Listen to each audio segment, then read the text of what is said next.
Good evening, SOGS members, and thank you for being here. My name is Martin Ross, and I am the Chief Returning Officer for the Society of Graduate Students at Western University. I would like to begin with a statement with the intent of answering why we are here. First, why are we having a by-election? At June 25th SOGS Council, at the June 25th SOGS Council, a petition to recall the sitting SOGS president was presented, discussed, and approved by Council. Now, it is up to the full membership to decide on who will finish out this term. Presidential appointments have and will continue to be decided by general membership. Second, why is this general meeting happening via Zoom? The general meeting is being held online due to the complications of the COVID-19 pandemic barring us from meeting in person. Bylaw 3.2.2.4 states, premises of the university or its affiliated university colleges shall include lands, buildings, and grounds of the university and its affiliated university colleges and other places or faculties used for the provision of the university's courses, programs, or services. Because of the online manner in which many universities are operating due to the pandemic, and because this Zoom session operates under a Western Zoom link, the meeting can take place virtually while still adhering to our bylaws. Holding an online meeting or a physical meeting to decide the next president both have logistical and accessibility challenges. Our Zoom capacity is limited, and likewise, there is no physical space on campus to have all SOGS members present.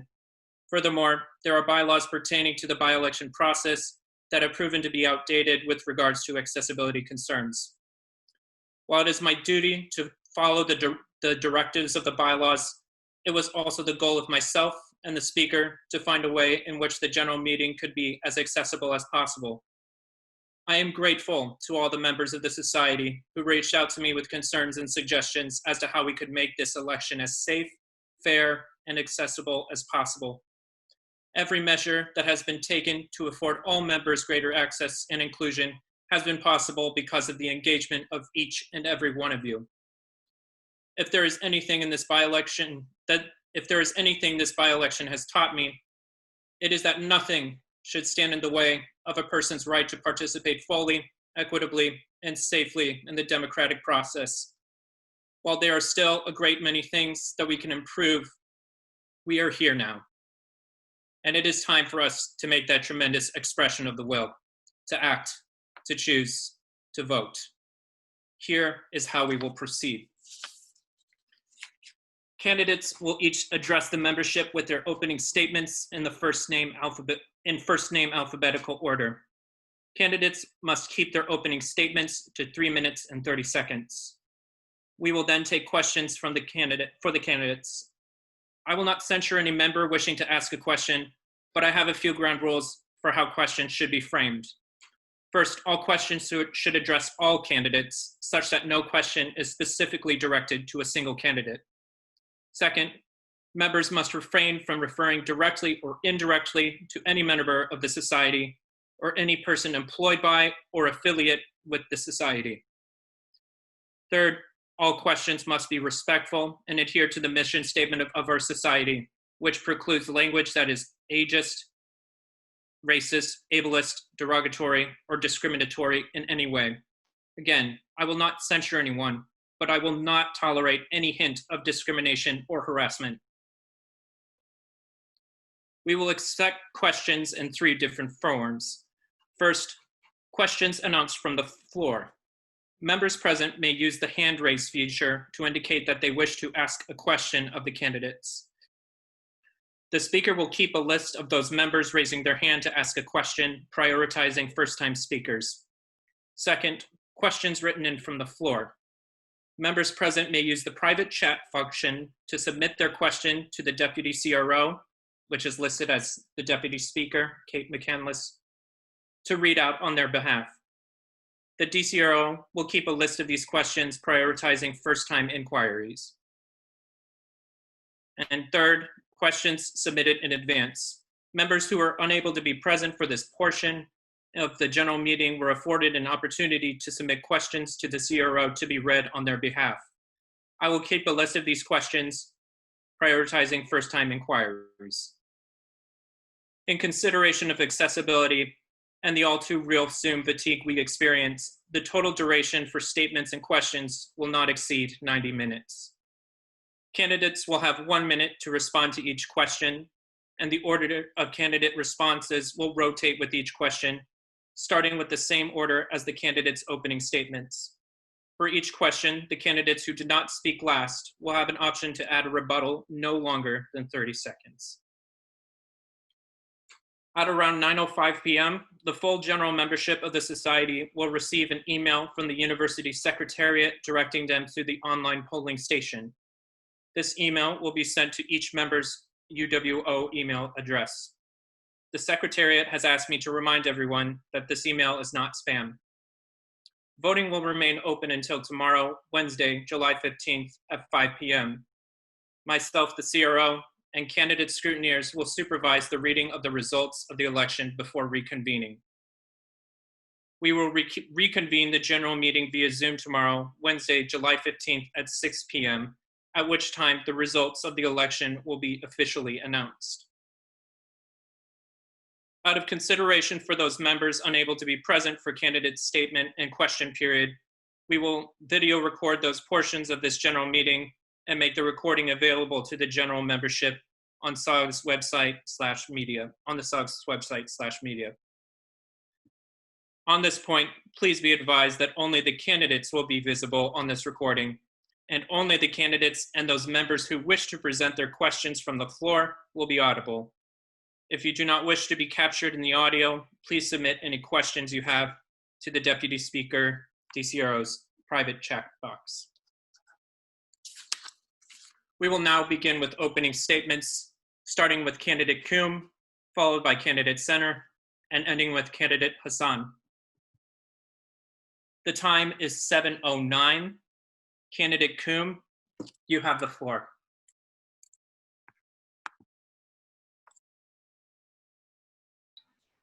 Thank you. I'd also like to share my screen if that's okay.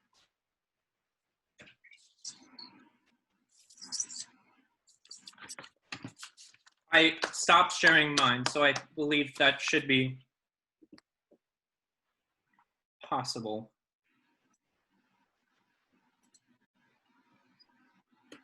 I also told members that setting up their screen shares will not count in their 3 minutes and 30 seconds.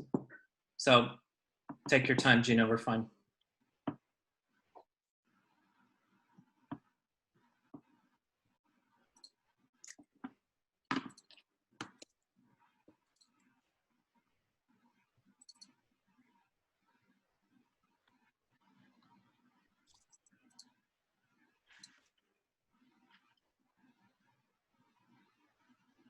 Can you see my screen? Yep. Okay, perfect. Okay, thank you. I'd like to begin by thanking the Speaker for the land acknowledgement to pay respect to the original peoples of the territory and all the SOGS members for tuning in.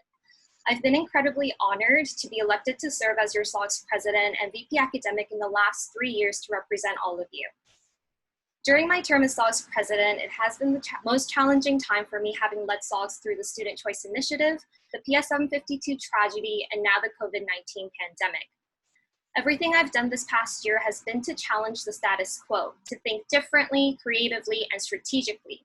To challenge the status quo, I've been committed to reviewing SOGS structures to see how we can better serve our members more sustainably. Now, you may be wondering, what's the danger in maintaining status quo? Well, this past year, due to SOGS' outdated policies and poor practices, SOGS almost lost the grad club and actually lost student money. It's in our best interest to ensure SOGS policies and practices are up to date so student funds are used more effectively and responsibly.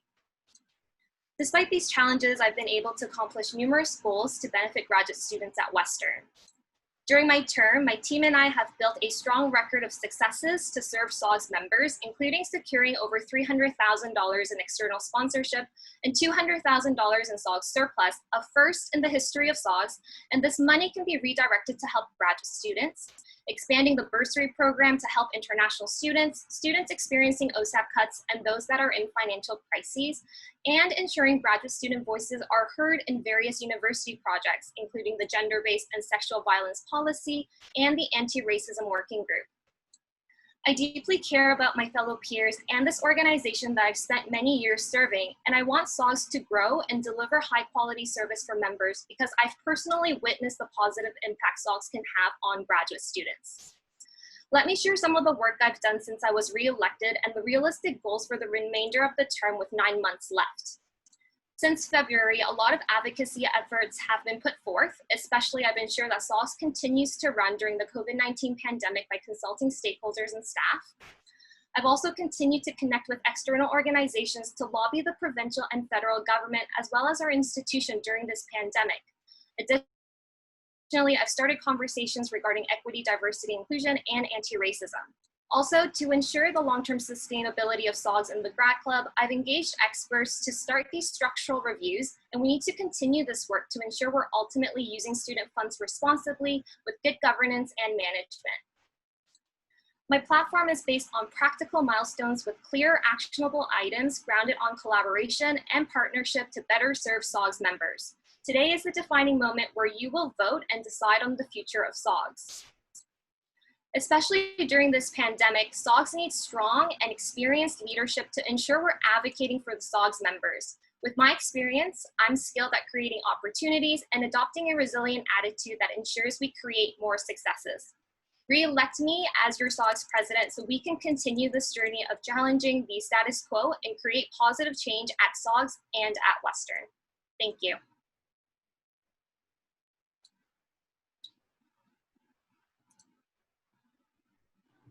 Thank you, Candidate Coombe.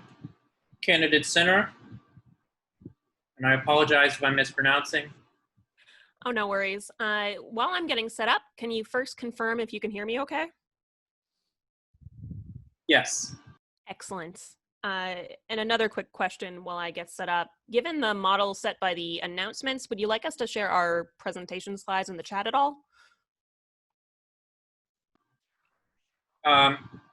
That is your prerogative, if you would just like to.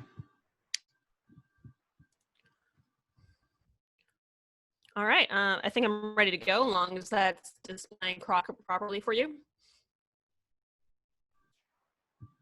Everything looks good. Perfect.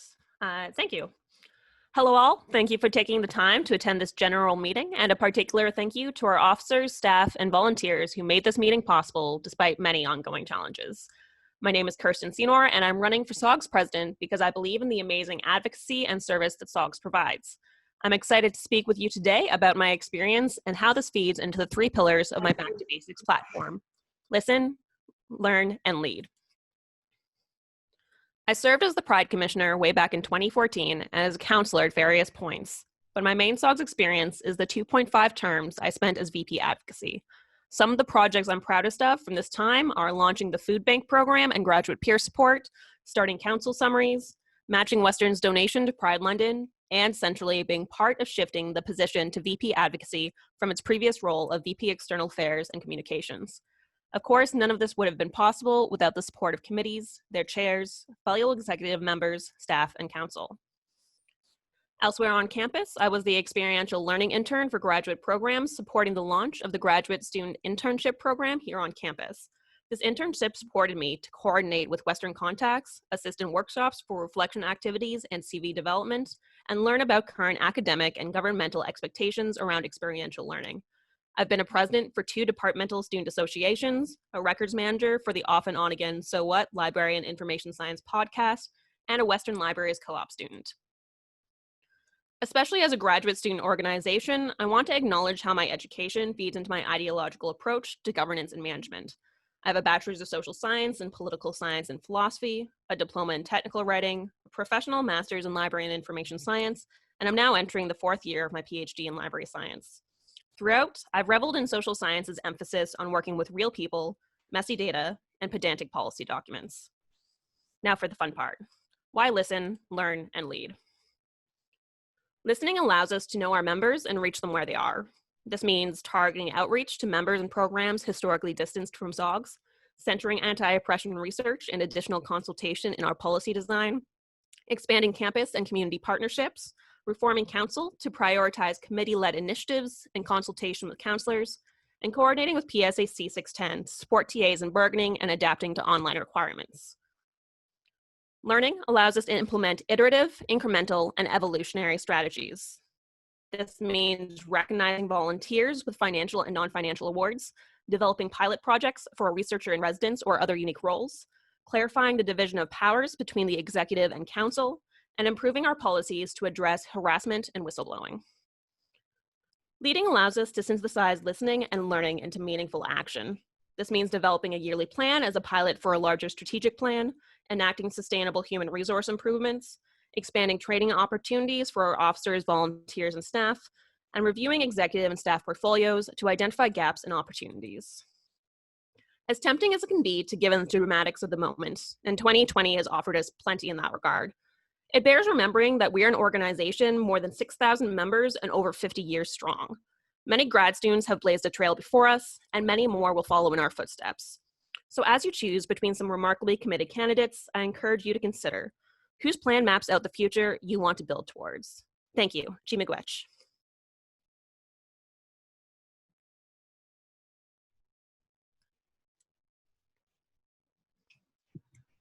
Thank you, Candidate Sinar.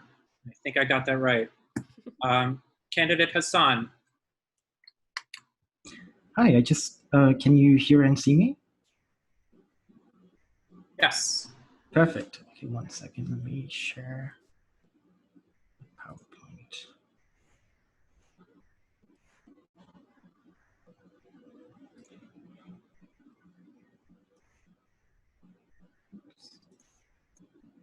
All right. Hi, everyone. I'm Yusuf, and I'm doing a PhD in philosophy. I'm running for SOGS president to ensure that voice can be given to graduate students in these rather difficult and unprecedented times. COVID-19 has impacted all of us in ways we never thought would be possible. But it's impacted, the most vulnerable of us in the worst of ways.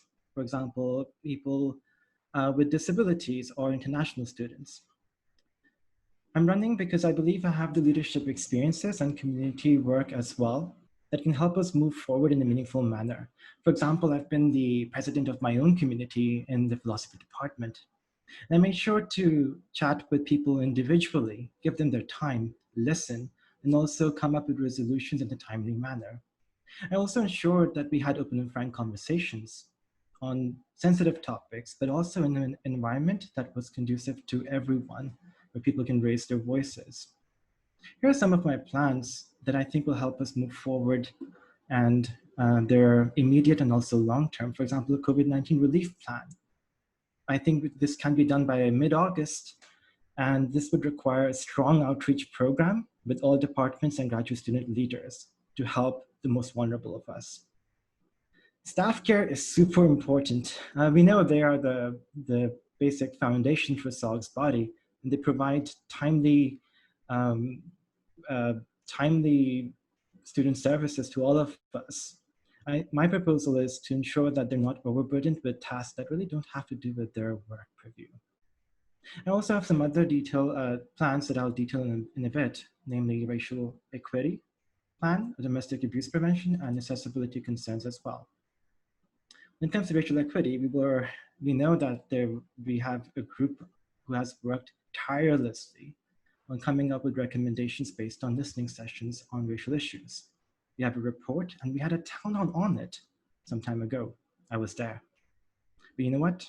It can improve a lot moving forward. We weren't able to, for example, have a direct conversation on it, ask questions on the spot and get responses. I think that has to change. We need to be involved in an open and frank conversation, but also in a kind environment for all of us. Domestic abuse, as you all know, is skyrocketed. We've probably read so many articles on it and how there is a strong need to prevent it. So I have not only have a plan to expand domestic abuse resources, but also make them accessible. And finally, I also have an easy way to implement a safety plan for people who might be in distress, graduate students, that they can have a sign language to suggest that and get help. When it comes to accessibility and support, I have a few plans actually. To name 3 of them, I think we should begin with our council and make sure that's accessible and inclusive in terms of location as well in the past. And also, I think one thing we can do is have shorter meetings. We were there in the 4 to 5 hour meeting just some time ago. That's, I think, not doable or sustainable. So having speech captions is actually very easy, as it was done by our Women's Concerns or Gender Concerns Commissioner, Jacqueline, by having a software to have closed captionings in an event. Same goes with Return to Campus. We need to make sure that the people with disability are able to return in a safe way. Thank you so much. My name is Yusuf. Oops. Where is Thank you to all three. And I could stop this. Ah, here it is. I will now be taking questions. Again, the types of questions I will be taking is answered, announced from the floor, written in from the floor, and ones that were submitted in advance. We can start with ones from the floor. Sorry, I do have one that was raised during the speeches. I don't know if that wants to be discussed first.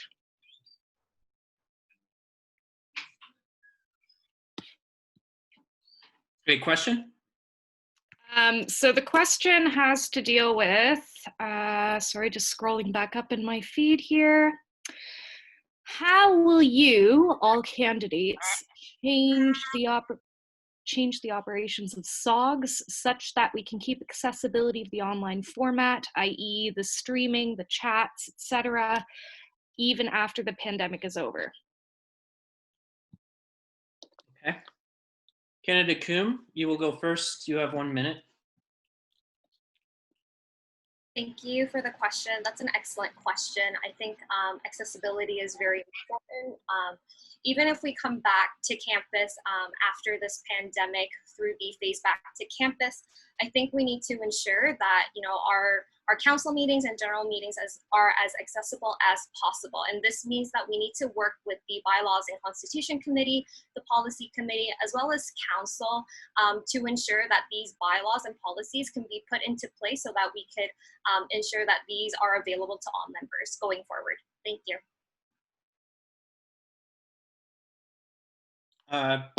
Candidate Senor? Yes, thank you for the question. I think one of the repeated jokes that I've seen is that one of the odd benefits from this pandemic is we're really getting to test some of our practices for how we make things accessible. So for example, both this campaign and interestingly, the last campaign was recorded so that it could be shared online. I think our Dropbox presents a lot of opportunities for this since that's already at least somewhat accessible or readily findable place where we can locate files. In an email exchange with Ashton, our accessibility commissioner, the other day, she reminded me that if we were to have tech support, it would actually have to be paying for captioning services from a proper captioner in order to maintain these series online. And even just the matter of figuring out how we get to log this many people on in a short amount of time really provides us an opportunity to test not only where this support is most needed, but how to implement it in an effective way and sort of test our systems as to what's going to be best practices. Okay.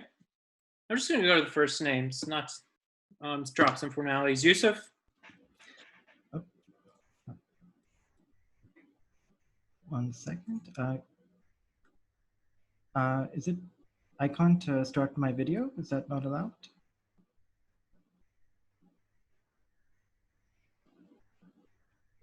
Let's pause for a sec. Speaker, are we, or I'll ask this for the candidates, would you like to have your video to be on video? I was under the understanding that we were going to proceed this way.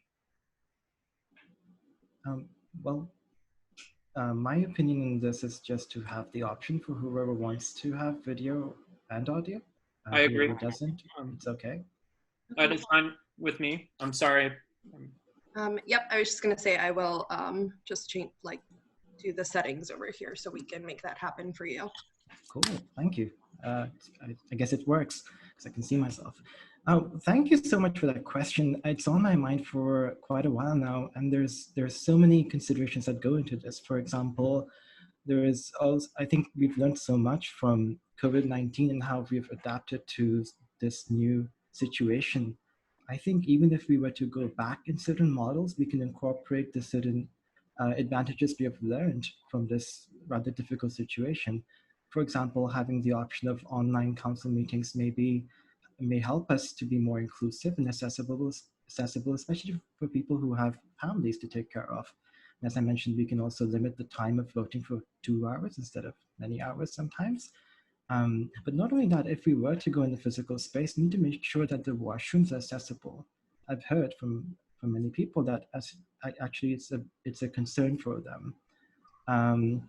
And one final thing would be, I think we should also consider, I think one of the councillors mentioned this some time ago, that of expanding and allowing for the council videos to be shown or be available for everyone to see, the whole graduate students community, for just public accessible information that's already there in the text format.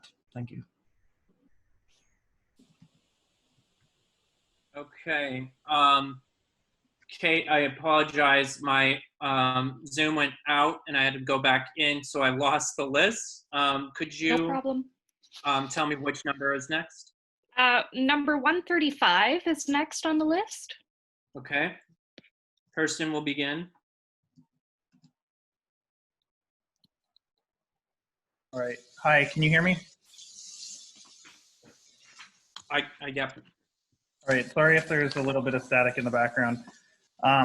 So my question for all three of you is, and it starts with a little bit of a statement, but as a president, you are tasked with leading the society. As a president, you must be a leader who is willing to put aside their own ego for the betterment of the society.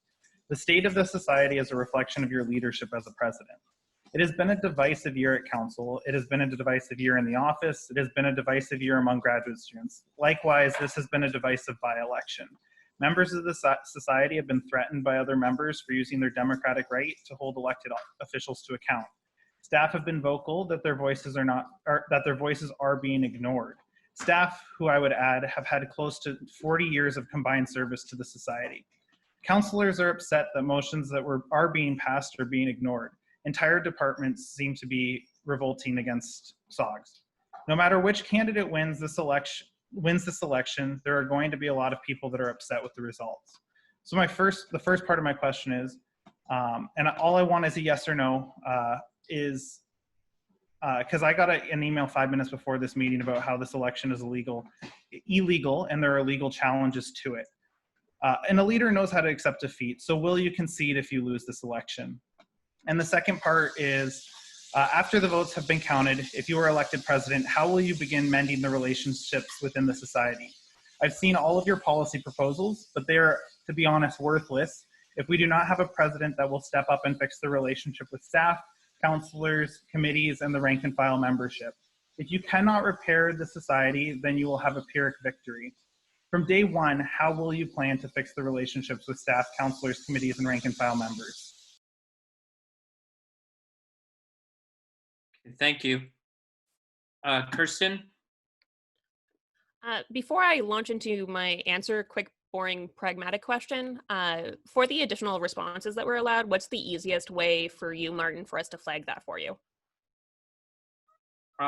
Just wait until a candidate finishes and then just unmute yourself and say, I would like to answer that or follow up. Perfect, thank you. As for the actual response to the question, the first part is easy, yes. My wonderful backup plan is I get to go back to being a loudmouth counselor and finding lots of other ways to be involved, and that's a great way to be involved with the society. Done it before, I'll do it again. As for mending the relationship, I think a lot of that comes to a specific management style that emphasizes patience and consultation. Because as much tempting as it is to focus on who said what or how we got here, I'm only interested in analyzing those problems if it helps us identify solutions. And so reaching out to listen to committees, to develop slow policy, to build in additional time for consultation, to listen twice as much as you speak, I think just helps validate people's concerns. And I think a lot of that is going to be moving a little slowly as we go forward in order to make sure that we make solutions that are actually going to be enduring and survive past one term. Thank you. Yusuf? Yeah, thanks, Kristen. Excellent points raised, Ari, actually. Thank you.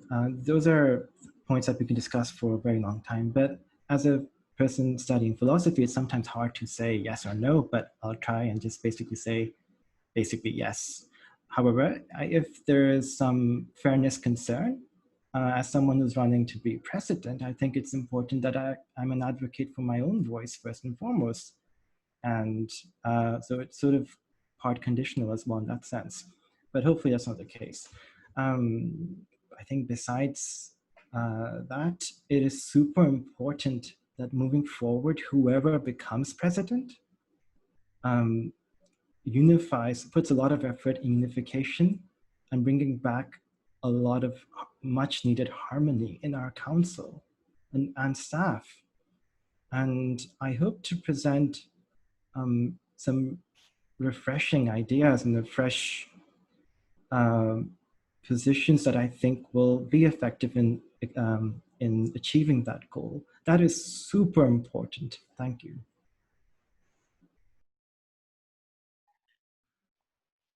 Thank you for the question. Mending the relationship can only happen if we all get on board by approaching SOGS with an open mind. I think this includes using a solutions-focused approach and moving away from the binary framework of us versus them, which simply cannot lead to healing as an organization. I have and continue to take steps to increase transparency.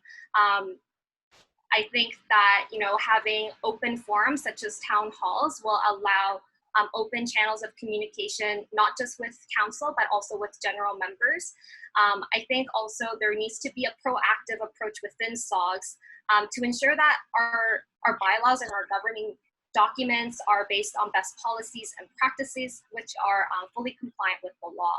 I think our decisions need to be guided by experts to ensure that we have meaningful framework in place so that we can build from that through consultation with general members. Thank you. Thank you all for answering the question. Yeah, thanks. Number 102.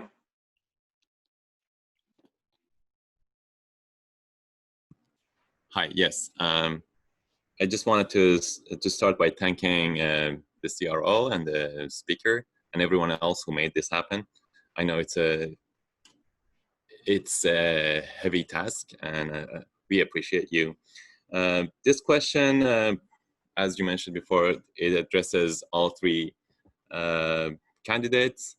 What immediate measures will you take to make SOGS a more inclusive, racially equitable, and safe for all members and all SOGS members and community?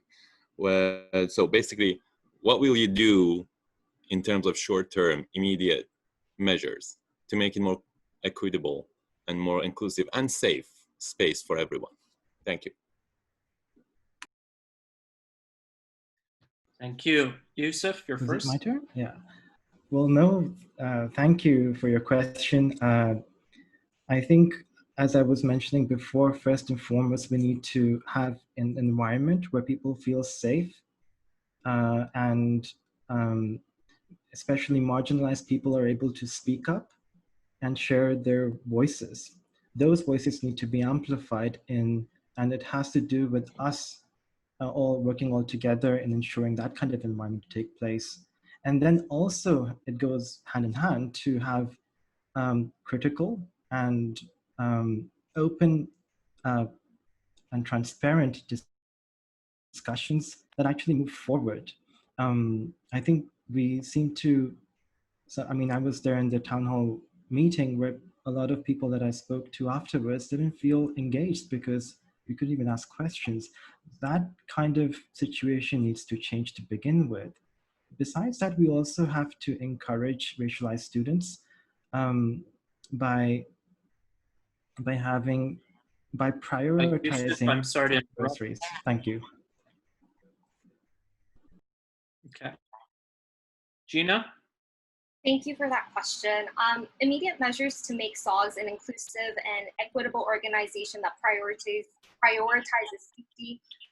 The executive team and I have been in conversation with student experience amongst other campus stakeholders who have experience and expertise that we can draw on. And I'll be advocating on greater emphasis on equity, diversity, and inclusion training for all SOGS members. I've started these conversations with, like I said, student experience, but as well with the University Ombudsperson and the Equity and Human Rights Services Office at Western, so that we can get the appropriate education and training to ensure that the SOGS spaces are safe and inclusive. Thank you. Thank you. Kirsten? Thank you for the question. Somewhat amusingly, since this question comes from you, Mo, as I've been thinking about this a lot lately, I've been thinking about something that Mo, our Racialized Equity Commissioner, has said to me recently about honoring people's voices and not expecting people to continuously perform their trauma and reshare their stories. So I think the first step is to make sure that we really demonstrate that we're willing to act on the information we already have. So part of that right away is I think we need to improve our harassment policies, particularly with clarity around what is a SOGS harassment issue and what is a university harassment issue, so that people aren't getting bounced around. Immediately after that, we should be starting to build policies that are based on the recommendations from the Anti-Racism Working Group. A lot of those recommendations translate to SOGS very readily.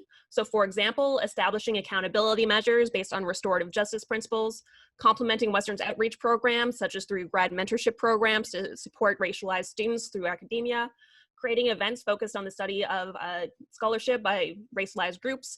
We already have our anti-racism book club, so we're ahead of the game on that one, and supporting Western's interactive training for all faculty, staff, and students, possibly by having complementary study sessions or grad-specific opportunities to access, and really showing that we're willing to put our money and put our actions where our values are.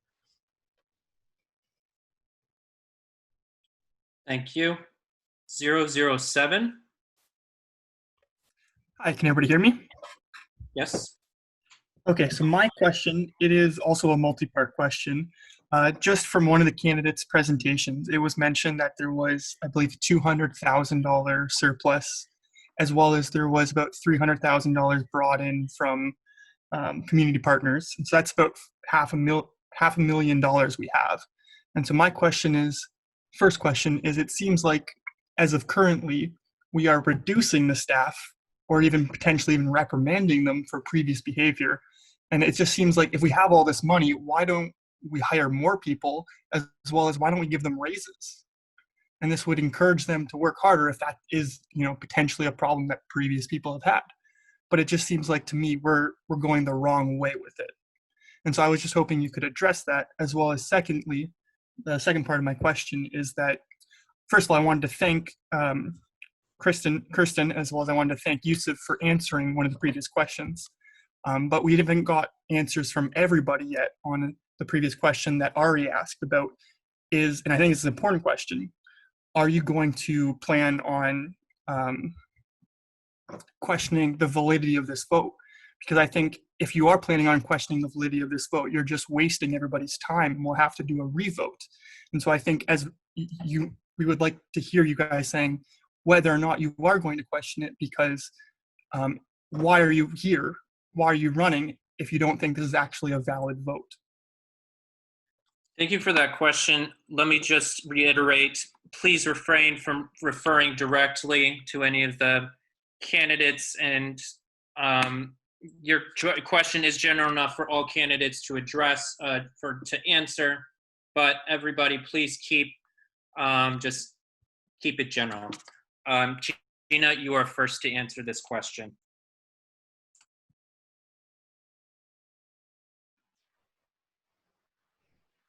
Thank you. So to address the question about the staff, definitely SOGS needs staff to support the SOGS members. But as an executive officer, we always have this difficult task of balancing our fiduciary responsibilities as employers.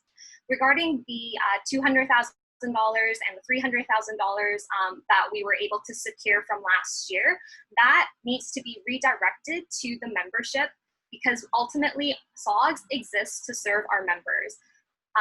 And I believe that this was flagged for the Finance Committee to consult and to bring back a proposal to council that, you know, the councilors can vote on, and so that hopefully you can see some of these financial you know, surpluses being redirected to benefit the members directly.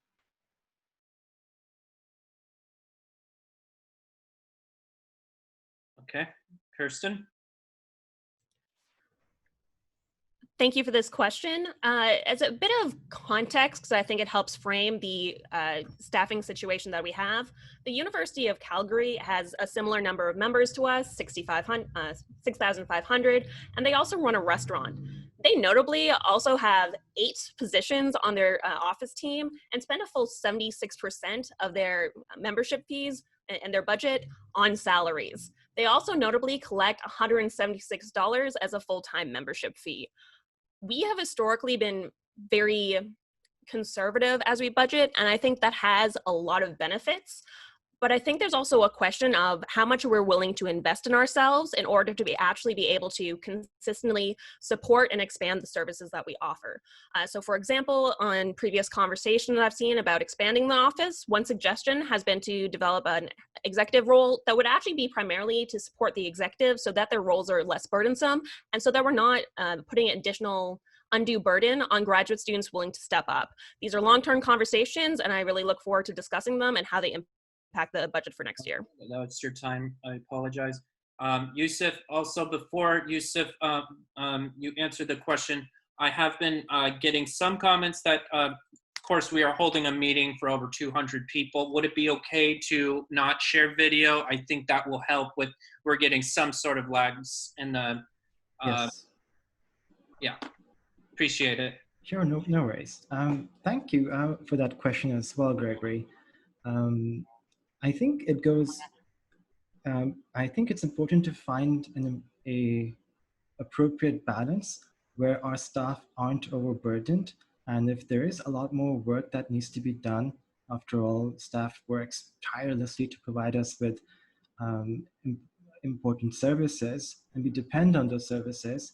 So it's important to have enough number of staff to avoid the kind of difficulty we've already heard from previous SOGS meetings from staff members.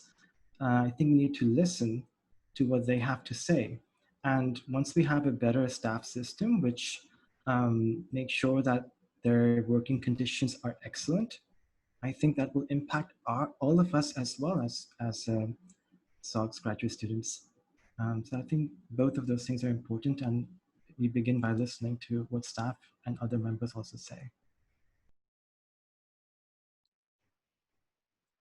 Great, thank you. 009. Can I add in, can I use the 30 seconds, Martin? Yes. Okay, so I just wanted to clarify that last year SOGS was successful in budgeting a 3rd full-time office staff.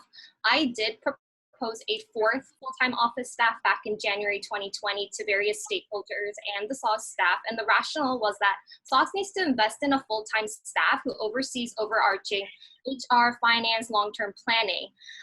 There were some disagreements because they want to, you know, we want to maintain the staff's horizontal structure. This is unsustainable, and I think we need to have further conversations about more staffing. I do agree with that.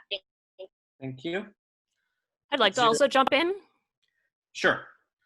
I have the benefit that the original announcement of that position was part of an email chain that I initiated to talk about other issues with the Finance Committee. They did great work. Some of the other issues with the job proposed that were raised at the time was that it did not support a collaborative environment, did not address a neutral oversight body, and did not address the specific issues that exec and staff had been talking about, and instead seemed to address a completely different job.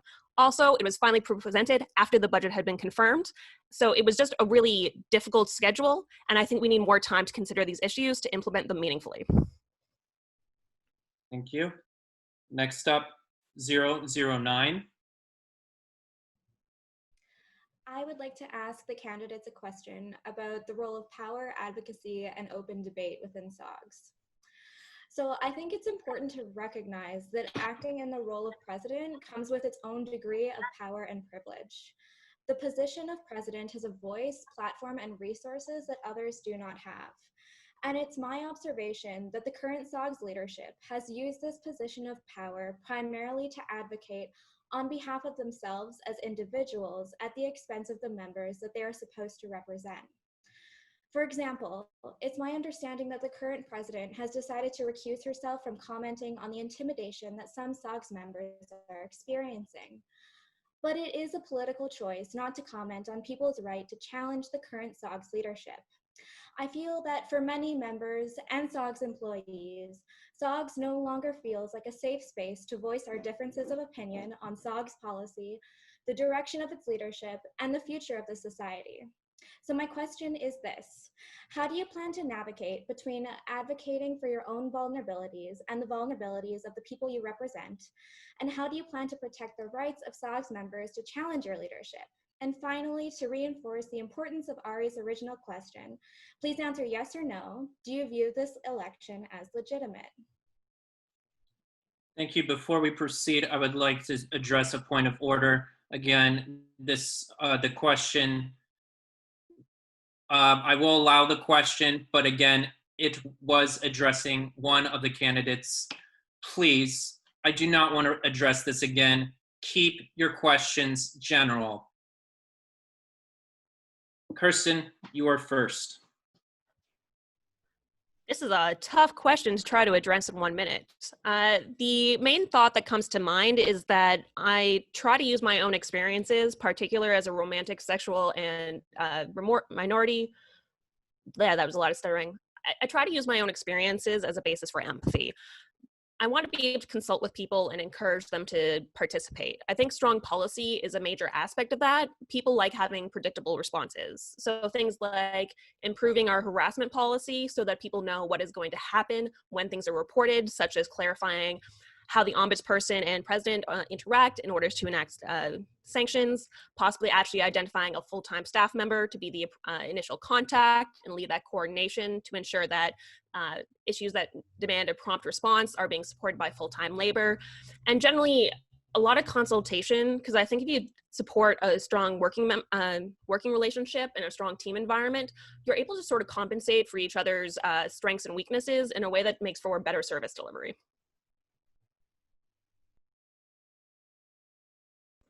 Thank you. Yusuf? There was just to mention that my voice may be a bit not so loud. So is it fine right now? Can everyone hear me? Is it better? I can hear you. Yep. Yes. Okay. Thanks for pointing that out. Jesse, thank you. And I hope I pronounced your name correctly for the set of questions. First, the election is legitimate. I was there at the roughly 4.5-hour meeting. We reached a 2/3 majority and the petition was accepted, although the meeting could have been a bit shorter, I think. But your other question, which is super important. Sorry, I think I sort of forgot. What was the question?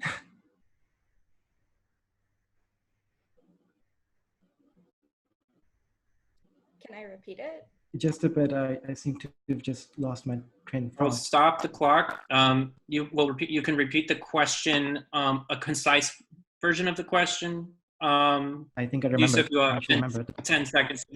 Thanks. Sorry, I just lost my train of thought. So, Jesse, I think what is most important is to know that as a president, it's important to follow the will of all graduate students. And I think the will of all graduate students is best represented by council members, since they represent others in various departments. So as if I were to be a president, I think first have direct conversations, see what people have to say, and even if I disagree as one voice, that's okay. I'll follow the informed consensus on any matter. Sometimes, however, I understand that we have to make. Sorry. Okay, thank you. Okay. Gina? Thank you. Navigating the balance between your own vulnerabilities and the vulnerabilities of, SOGS members is important, and we're all variably subject to vulnerabilities by virtue of our experiences. I make no claims of immunity, but I also am dedicated to SOGS members. This requires balance, but it's possible, and I'm dedicated to seeing that through. With that said, all members are entitled to be free from discrimination and harassment. There seems to be this culture at SOGS where there's no change unless something happens, and it tends to be reactionary.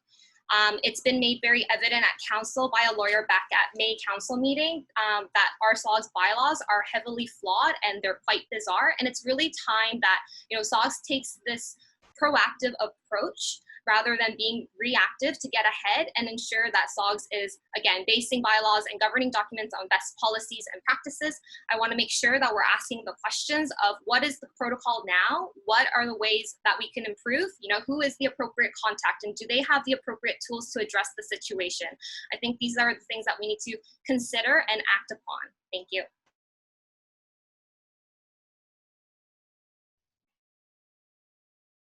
Okay, that was 116. Okay. So I have a question that's been related through me. The issue was raised in opening statements that SOGS operations are not sustainable. Can you address an area of SOGS activities that you feel is causing an undue financial or operational burden on the organization? Thank you. Yusuf?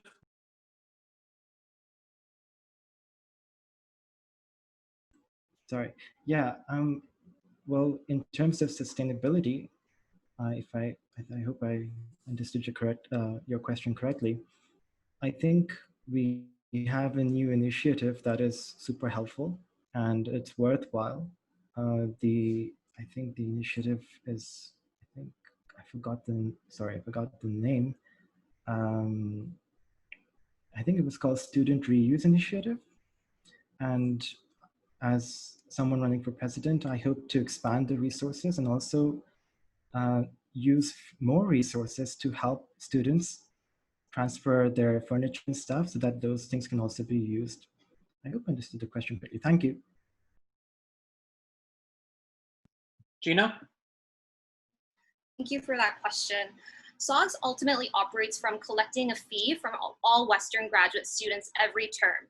Throughout my grad studies, I've done my master's and I'm currently completing a PhD, and it turns out that I've paid over $670 to SOGS. SOGS collects these fees to ensure we're able to serve the membership through scholarships, bursaries, awards, different programming, etc. But as a fee-paying member, I trust that SOGS will be using my money and all other graduate students' money responsibly. Unfortunately, this is not the case. SOGS has core policies and practices. Financial policies have not been finalized, and it depends on a year-to-year, the decisions of the council and the finance committee. For example, last year, SOGS student money was used to cover the grad club deficit of over $18,000. We need sustainable solutions and policies so graduate student money is not subsidizing the grad club operations. This money could be redirected to more bursaries, scholarships, and awards. And I'd also like to note that, the prior year, the SOGS surplus didn't cover grad club deficits. I think we really need good policies to guide us and that we can share with the membership to ensure we all understand how our money. Gina, that is your time. Thanks. And Kirsten. Yes, thank you. The first thing that I want to point out is I almost questioned about that question of sustainability or that phrasing. I recognize it gets thrown around a lot, but again, we've been existing for 56 years. I'm not saying we're perfect, but we have a lot of grit and resilience, and I think we do a surprising amount considering how low our membership fee is. For example, I was checking my student account earlier, and I paid more into intercollegiate athletics than I did for SOGS.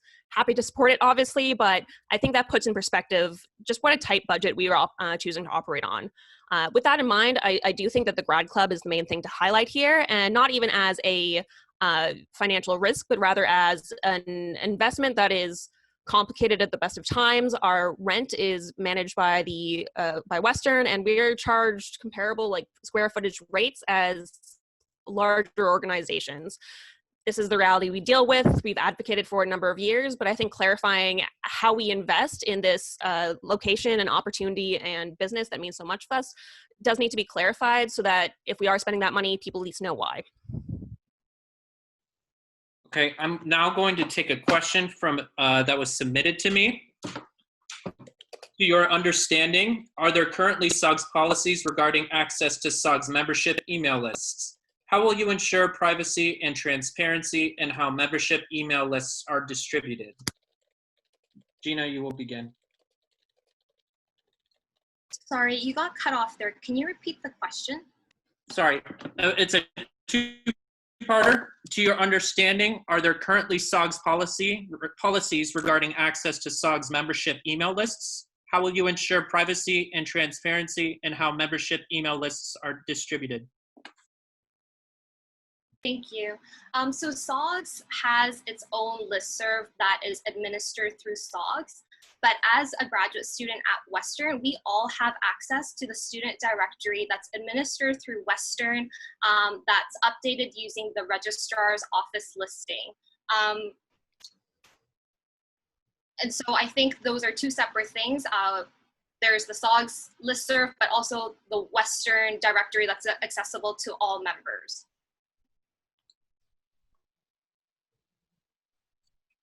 Okay, Kirsten?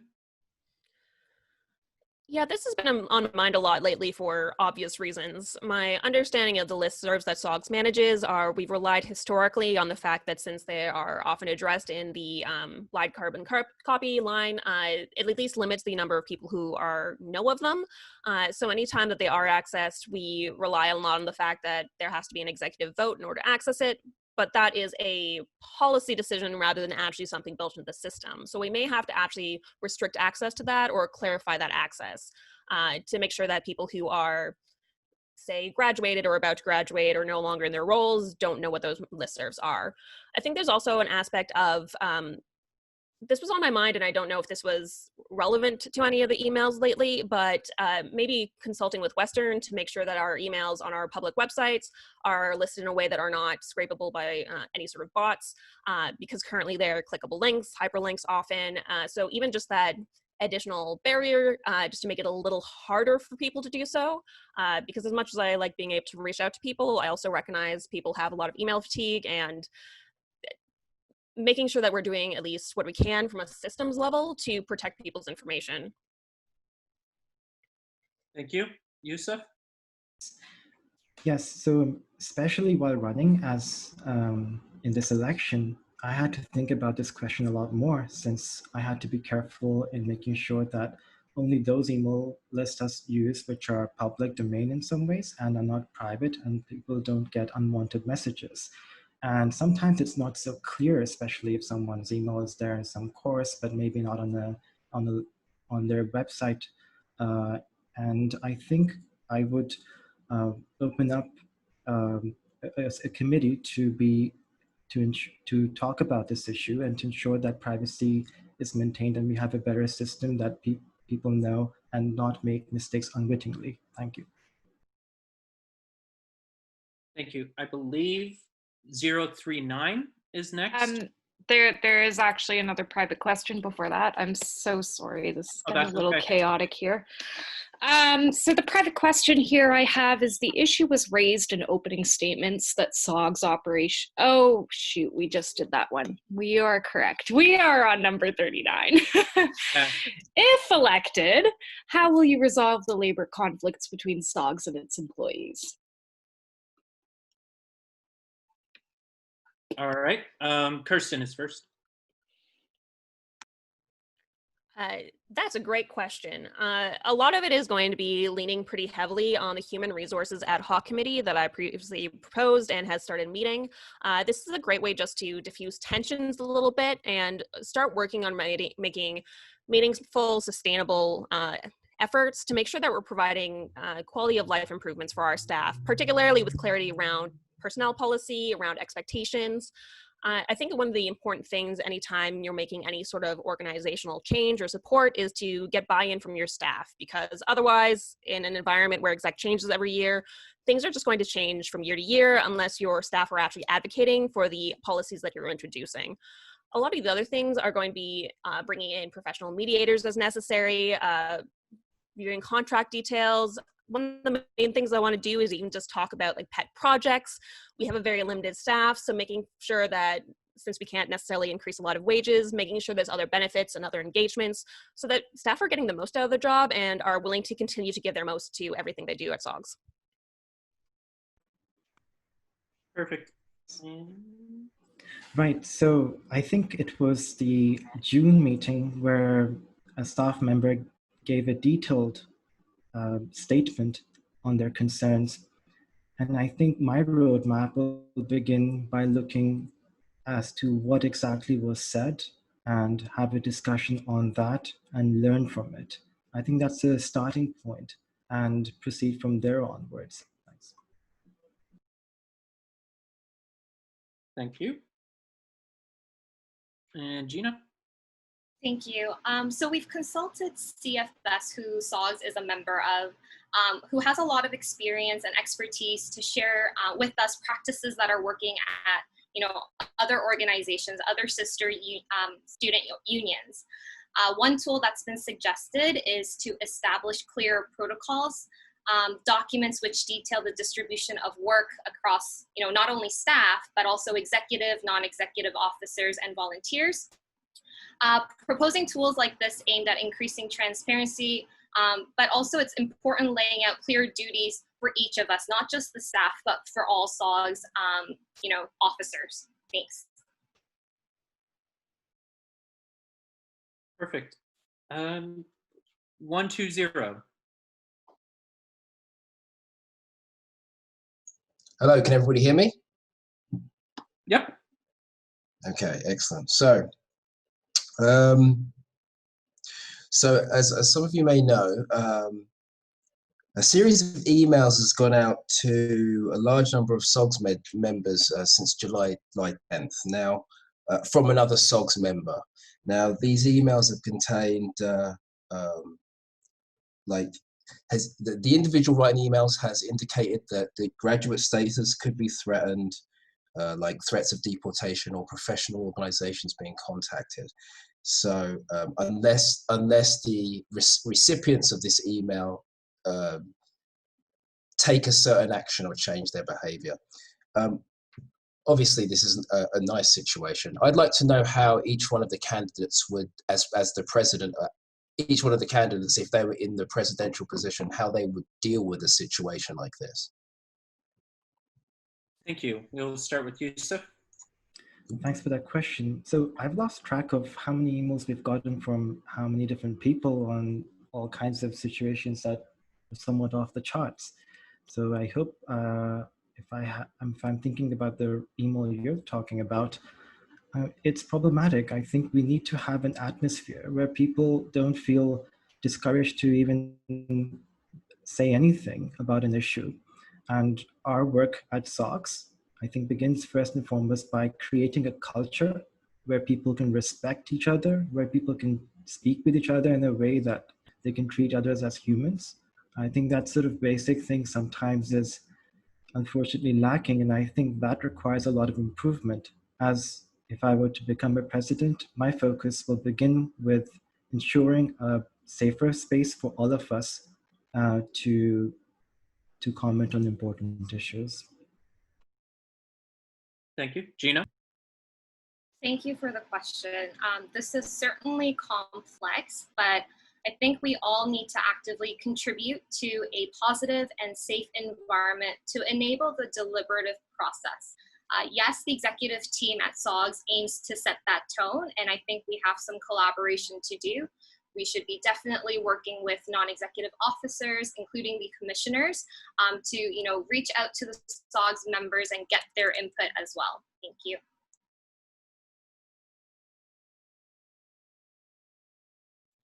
Okay, Kirsten?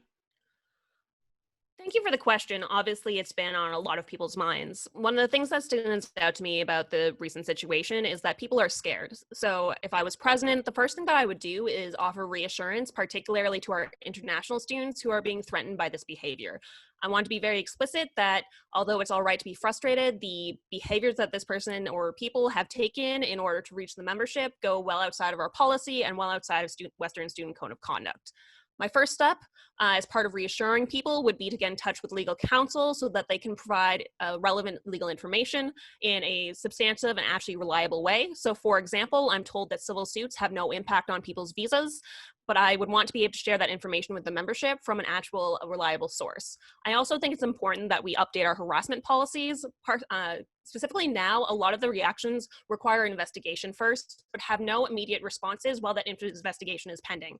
So having processes in place so that people are actually protected and things are calmed down and addressed while waiting for an investigation to continue so that we can balance fair listening, but also have an immediate response is important to make sure that people feel safe to engage and supported in their engagement.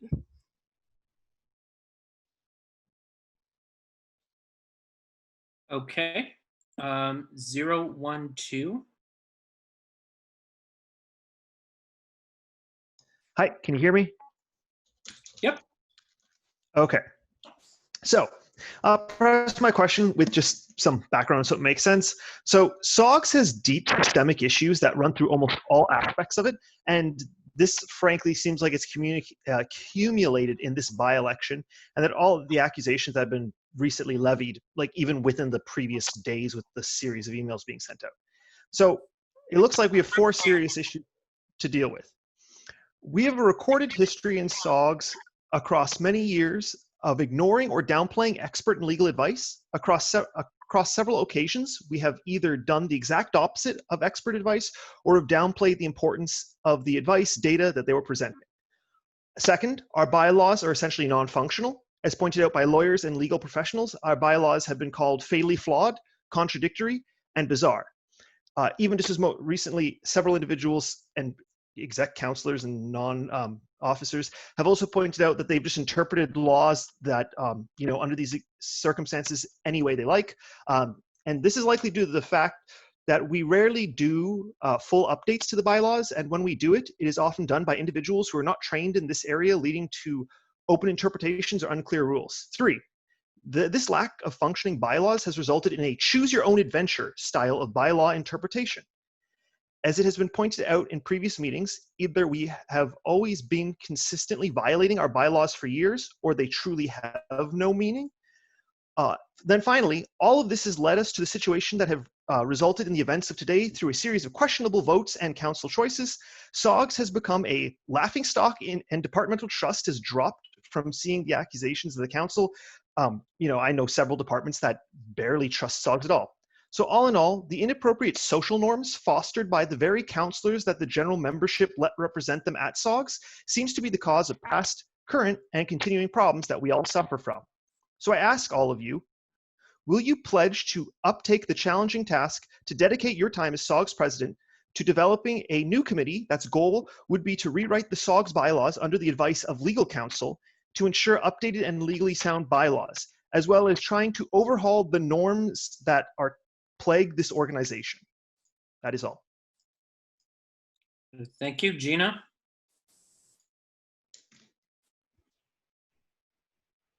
Thank you. I think SOGS requires a cultural review as well as, a review of our governing documents and structure. I think we haven't been, SOGS as an organization hasn't, invited experts in a long time to thoroughly look through them. And I think this has led to some of, the challenges that we're facing today. I think we require input from our general members, hopefully through their counselors or even at a general meeting where we can have these open conversations to gain input. Ultimately, this past year, I have been, committed in ensuring that our governing documents are, up to date with current practices, trying to follow best practices and best policies. And I am committed to ensuring that we continue to, put those efforts so that SOGS can be a functional organization. Thank you. Kirsten? Thank you. The thing I'll lead with is I actually quite like that idea of developing a committee to do a more thorough review, particularly with legal support. I don't have the budget open currently, but one of the main things I could see there as a commitment on the part of the society is working with the finance committee to make sure that we're committing sufficient monetary support in order to actually allow that legal counsel to be ongoing and meaningful, and to work with our membership to understand what our membership wants. One of the main things I'll add is that one of the things that I think we need to incorporate anytime we're doing these substantial reviews is really addressing the circumstances that graduates are facing. You have to write for your audience, right? In order to convince graduate students, you're usually talking to someone who's educated, critical, and fairly risk averse, because they're often in vulnerable situations themselves. So for example, if you have legal counsel come in and be unwilling to say who they're even paid by, that's going to get grad students just kind of stuck on that idea. And I think in order to make sure that all these policies in this review are actually implemented in meaningful, sustainable, enduring ways, we need to be sensitive to the circumstances that graduate students are facing and really do our best to put our best foot forward to actually convince our membership that these changes are meaningful and necessary. Otherwise, they're just doomed to fail from the get-go. All right. Yusuf? Yes. Just yesterday, I think I was partly joking that we really have, the first thing I'll do if I become president will be to update the bylaws. Just by going through this process, it has been somewhat challenging for so many people, given the kinds of needs we have in terms of accessibility, for example. And COVID-19 has really highlighted how there's a strong need to update our bylaws. So having a committee is an excellent idea, Joshua. I should also add that it's so hard for people to navigate through a complaint system. They don't know where to voice their concerns. If they have a specific issue, there is far too much information. I think we can model our complaint initiative in one single source, just like Waterloo does effectively with their RAISE initiative, where anyone can go and file their worry and anonymously and get feedback as to what correct resources they can use. Thanks. Before we proceed, there looks like there is a point of information. Who is SOGS legal counsel? I'm unaware if we have any. Could I have perhaps a member of the executive to weigh in on this? Hi, Martin. Are you asking the executive to weigh in on, sorry, the point of information? Yeah. Who is SOGS legal counsel? So for everybody that is at this meeting right now, I'd like to clarify that we had legal counsel. We were on a legal retainer with Mackenzie Lake, who is a firm in London.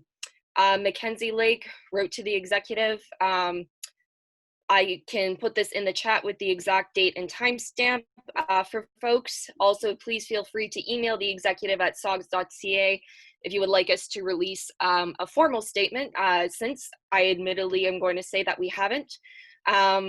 We no longer are working with Mackenzie Lake. They dismissed us as a client for reasons that they have specified in a letter to the executive, which they also stipulated can be shared with the membership. And are there any other outstanding questions that you'd like an executive member to weigh in on? Yeah, just it looks like another who paid for legal counsel?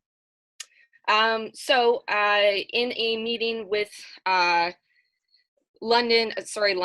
Western's Chief Financial Officer, Lynn Logan, which the current president set up with the current iteration of the executive back in May, it was made clear to this iteration of the executive that Western has been paying for all of our legal counsel. As you'll note in our budget, we only have $1,500 towards a legal line item, which clearly up until this point with our exchanges with Mackenzie Lake is more than exhausted. For specific information as to how this retainer was either initially set up, I would like to defer the rest of my time to the current SOGS president so she can answer that.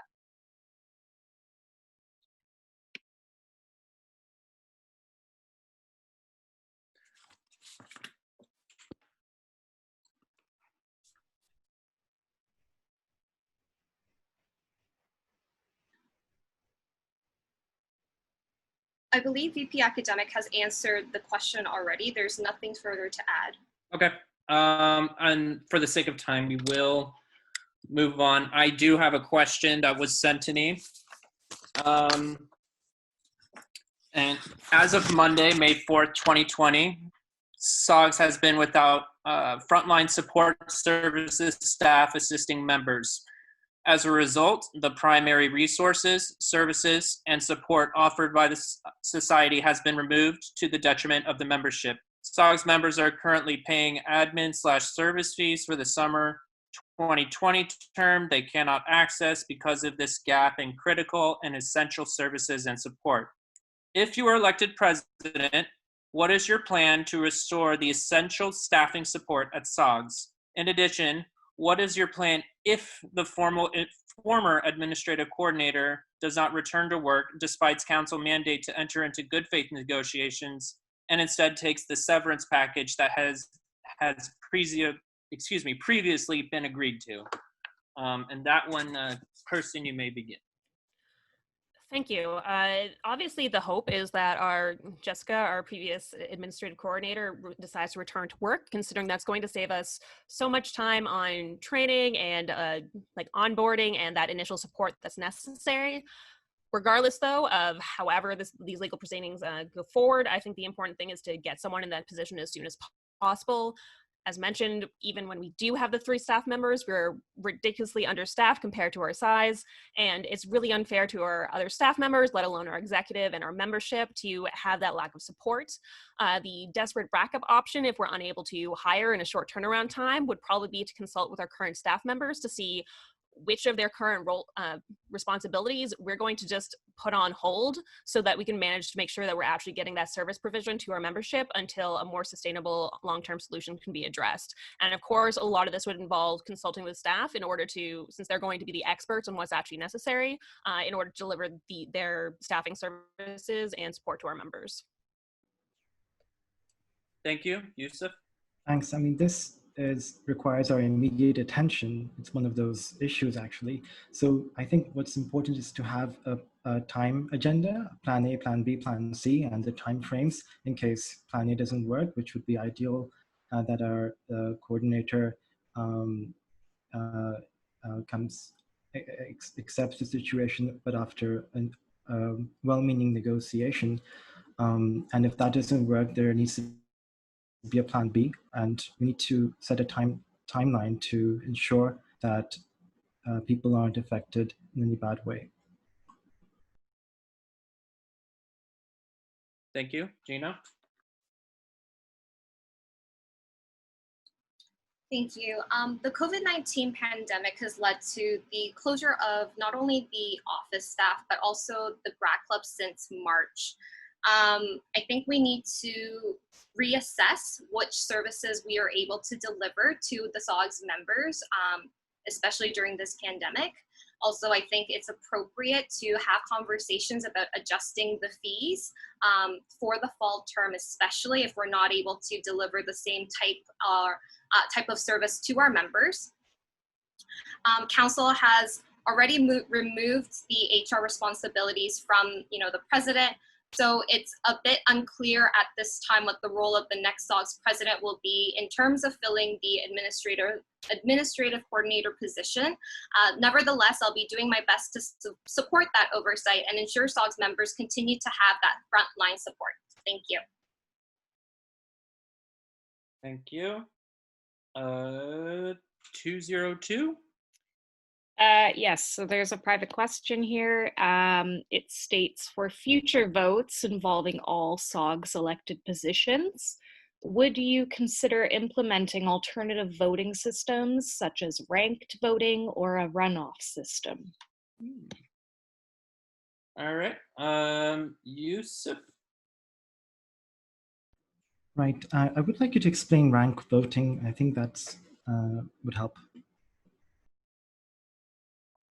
I'm sorry, I was just given the question. So ranked choice voting is basically instead of choosing one person, let's say in this scenario for these 3 candidates, it's tallied. You actually have, this is my first option, this is my second option, this is my third option.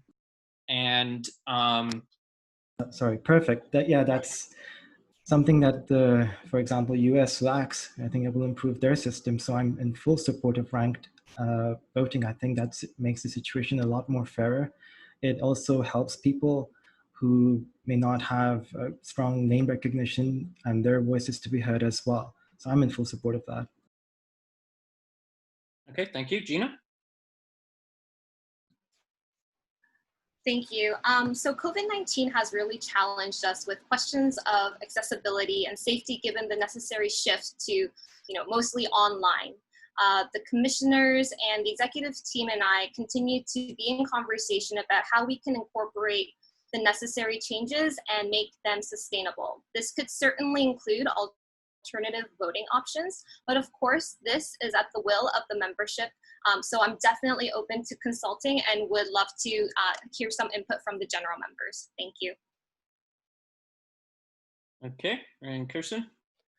I love this question. I'm a big fan of ranked order voting. I was really excited when London decided to shift to it, and I was very sad when my early, oh gosh, was I still a teenager at the time, when Ontario previously had a referendum and we stuck with first past the post. So I'm having an emotional response to this.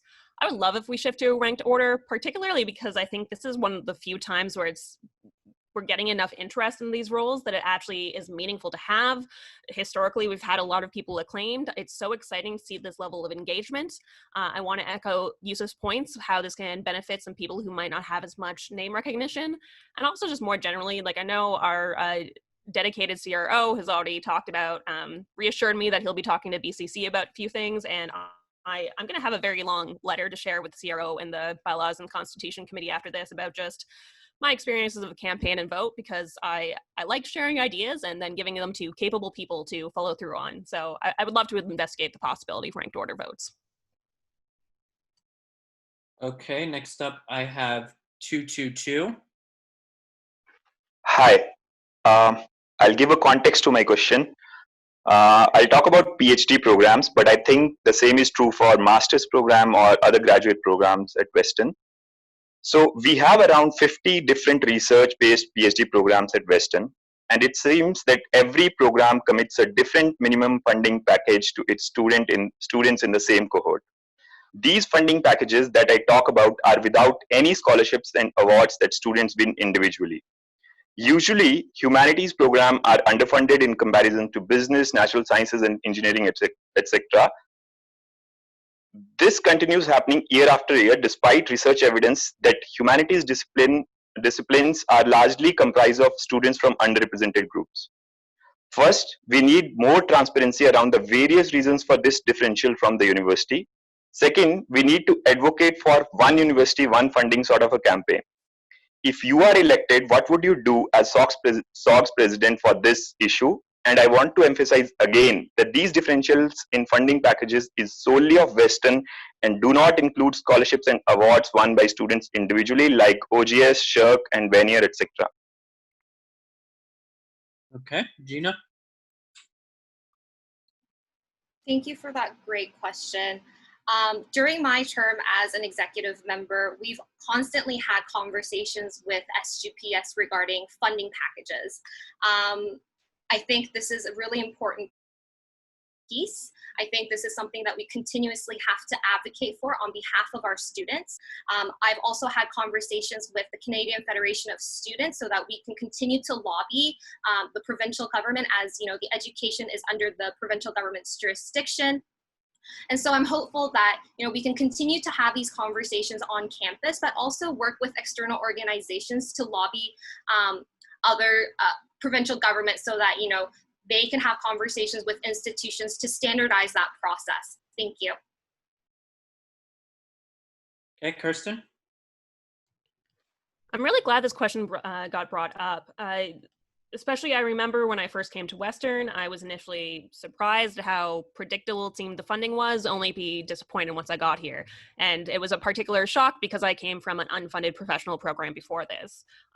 One of the things that comes to mind is, and I say this with all respect to my colleagues in STEM programs, but in the humanities, we do have the sense of we're cheap programs to run, and yet we continuously aren't getting support in order to run even what we're managing. Though from studies I remember seeing, we're often giving more money into the university than some of our colleagues. And to the original asker's point, this is also where a lot of our underrepresented populations are coming through.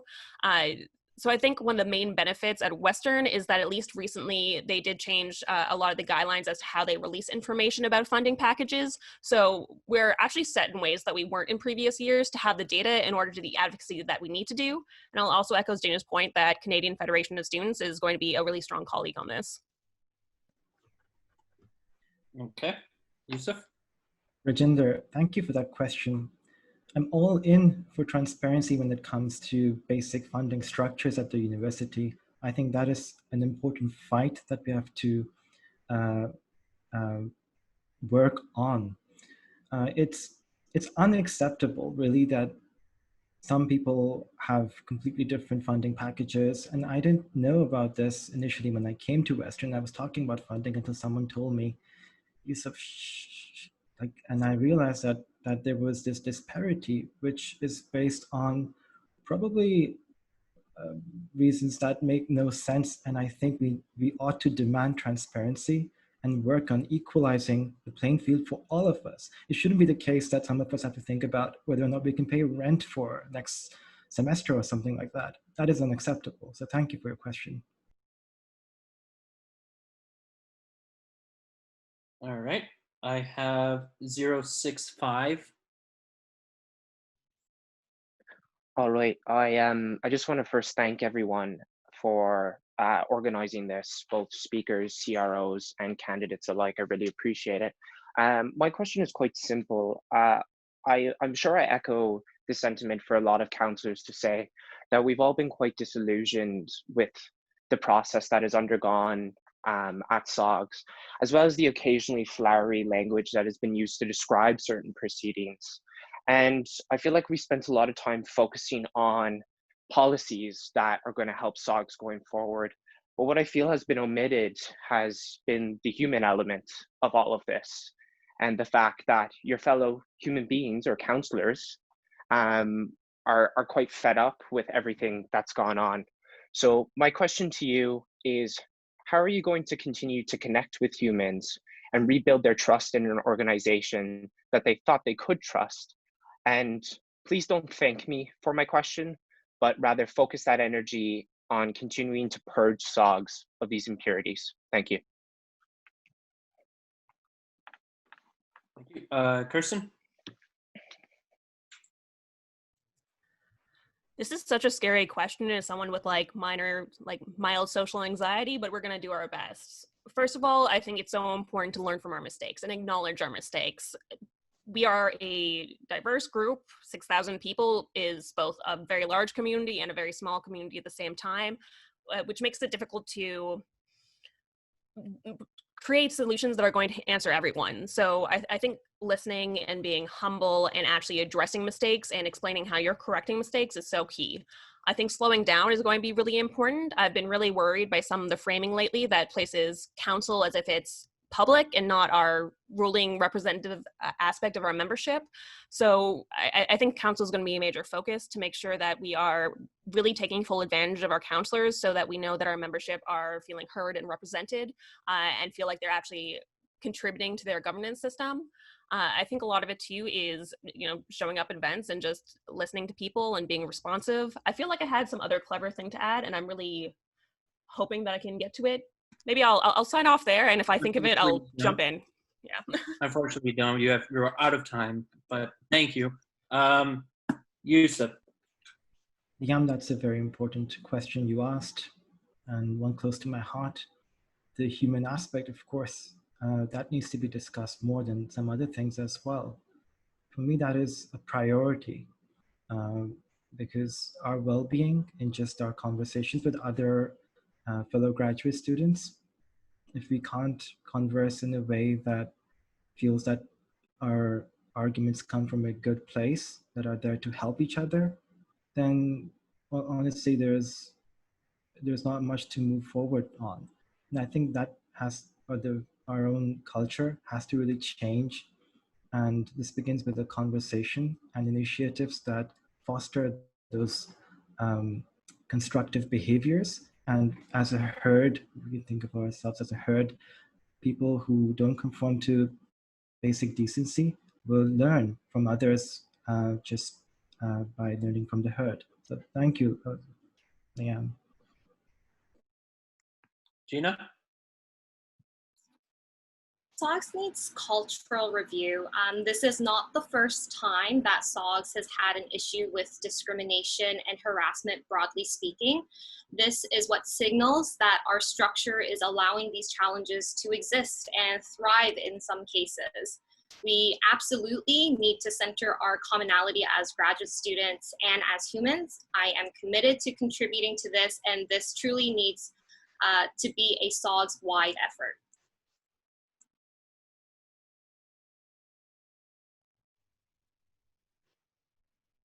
Thank you. Next up, I have 168.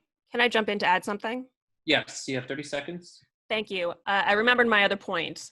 I'm signing up fully expecting people to sort of drag me through the dirt over the next little while. And I actually mean that as a compliment. I've been so impressed with people's willingness to engage. And I think if we really want to move forward, you know, I'll put up what boundaries I need, but I want to hear from people. I want to reach out to our commissioners and officers so that if people feel more comfortable reaching out to them, we're hearing the very best and worst so that we can integrate that into our community and our society, and people actually see the changes being implemented and know that we're trying our best.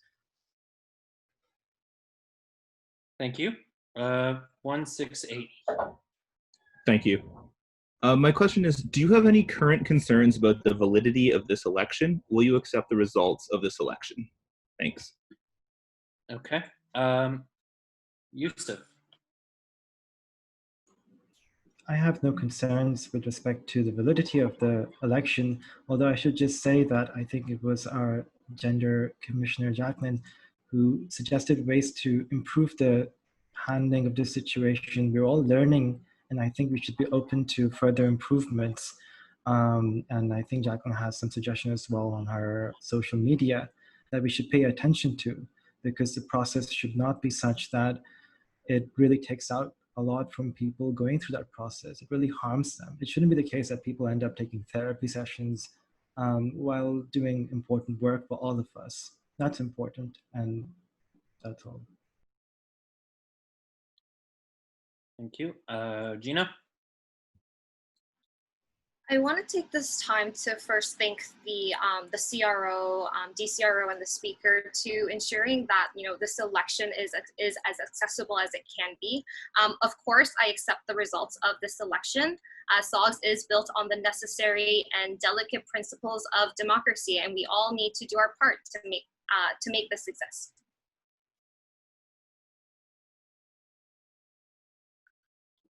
Okay. Kirsten? Yeah, one of the things I want to highlight here is that for the many issues that we need to address in our bylaws, I'm actually pretty impressed by the number of checks and balances built into our recall system. So for example, for a presidential recall, and that's even a strong word for it, you need at least 1% of the membership to sign a petition. In this case, we got 93 signatures. For comparison, the quorum on this meeting was what? 20. So we often have binding council initiatives being made by about a quarter of that number of signatures. Then it goes to council. The entirety of the power the council has is a say, and it requires a 2/3 majority vote. Hey, we want to go back to the membership with that. And even then, the incumbent is assumed to be a candidate unless they explicitly withdraw, and then it goes to a vote by the general membership. And even then, in this case, we've had such an amazing situation where we've been able to open up that vote beyond what our bylaws usually allow, thanks to the benefits of online. I've been really impressed with that, and just all those checks and balances built in help me have a lot of confidence in this process and our membership.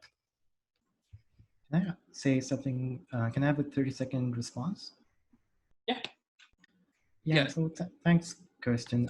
Those are important points. And I just wanted to add that since we've gone through the recall system and it was, it's of course improved a lot from past years, but I really think there is still room for a lot more improvement.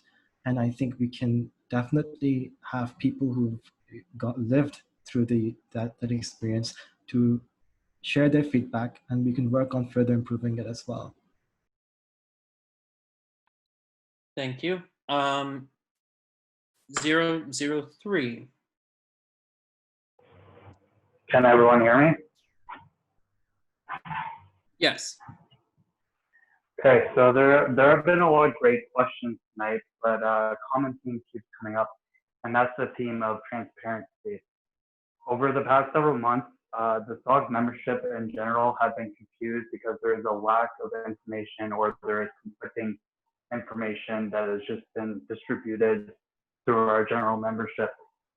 I understand that the SOGS executive team and us as councils were supposed to represent the best interests of our constituents. However, it makes it a difficult task if a lot of this information is being held up or a lot of this information you can't readily verify. I understand that in the past, certain policies and documentations like NDAs have withheld some of this information, and I think it's still important to some extent to keep some information private or secure at certain levels.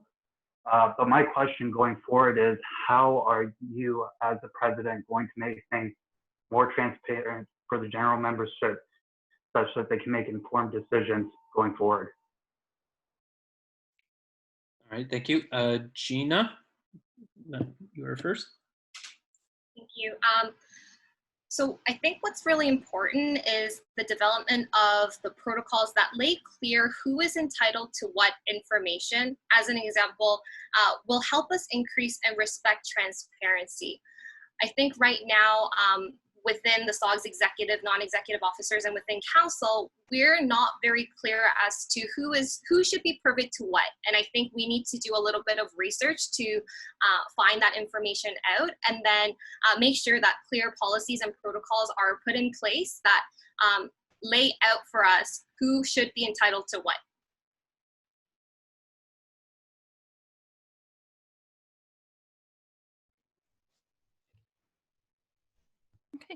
I think one of the main things that we can do for transparency in a fairly immediate fashion is to rely more on our committees in order to review and bring forward motions. Again, graduate students are a critical and risk-averse bunch because we're just everything we deal with on a daily basis. So I think one of the ways to build trust is to build in more levels of revision before a motion makes its way to council, particularly given that council sort of relies upon a inherently antagonistic structure just because of how strict the guidelines need to be in order to be able to move anything through and manage that large of a group. Another thing is, I think, making sure that we're presenting information along with motions, such as heads up about maybe definitions for sensitive topics. So if we're talking about like maybe racialized issues or issues with sexism, presenting relevant legal information. I think also this is where the board of directors is going to be super useful because, again, it provides additional opportunities for consultation and really clarifies those roles for each group that contributes to our amazing governance. Okay, you. Thanks. That's a very important question as well. Transparency is key. Of course, we may have some constraints as well as to how transparent we can be, but at times, sometimes, I mean, this is not necessarily about SOGS, but higher up, sometimes confidentiality is used to deliberately not be transparent on those things that we ought to have information about. And that is something that needs our immediate attention as well. Especially when it comes to complaint processes, for example, it shouldn't be a black box. So I do have some ideas when it comes to increasing or enhancing transparency in meaningful ways. And some of them were informed by other council members. I think it was Nicole who mentioned or proposed an idea, and I hope I'm correct about this, to allow SOGS meetings to be available for everyone, all graduate students, online, since the council meetings are also available in minutes of meeting. They could also be there for videos, and that's something that we can have some further conversation about. Okay, thank you. We are getting near the end. I would like to at least get to one last pre-submitted question that I was received, and two more after that, and I will call it there. So for the candidates, the SOGS president doesn't get to choose the staff, executive officers, and non-executive officers they work with. They don't get to choose the members of council to whom they report. However, as elected president, the elected president will have to closely and collaborate with many people who might be very different from themselves. What would you do if you had to work with a person who you didn't like or didn't get along with? And Gina, you are first, right? Nope, sorry, Kirsten, you are first.